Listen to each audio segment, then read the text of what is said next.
लाडक्या बहिणींसाठी एक महत्त्वाची बातमी आहे।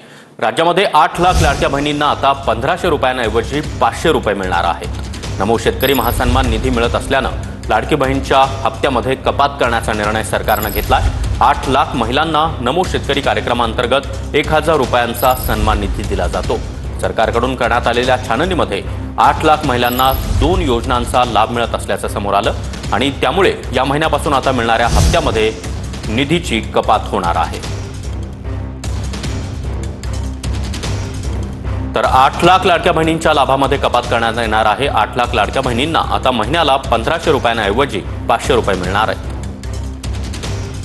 8 लाख लाडक्या बहिणींना नमो शेतकरी महासन्मान योजनेचा लाभ मिळत असल्याचं छाननीमध्ये समोर आलं।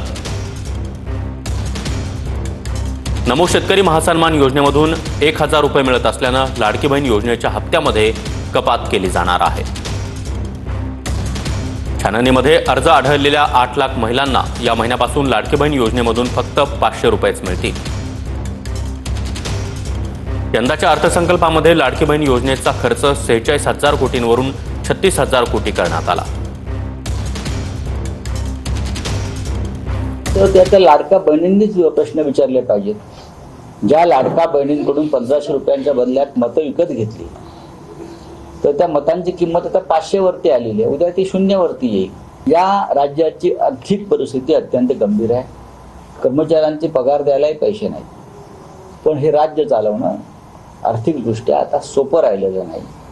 याचं कारण गेल्या 3.5 वर्षामध्ये या राज्याची आर्थिक शिस्त पूर्णपणे बिघडली।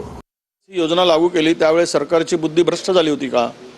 सरकारची बुद्धीला लकवा मारला होता का? यांना काय वाटतं की 1,500 मध्ये घर चालतं?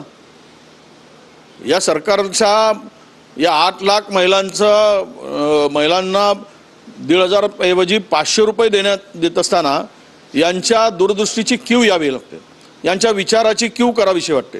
मतासाठी त्यावेळेस सरसकट निर्णय घेतलेत, मतं घेतली आणि आता मात्र योजना गुंडाळण्यासाठी, तिजोरीवरचा ताण कमी करण्यासाठी अशा प्रकारच्या क्लुप्त्या लढवणं हे निंदनीय आहे असं मी मानतो।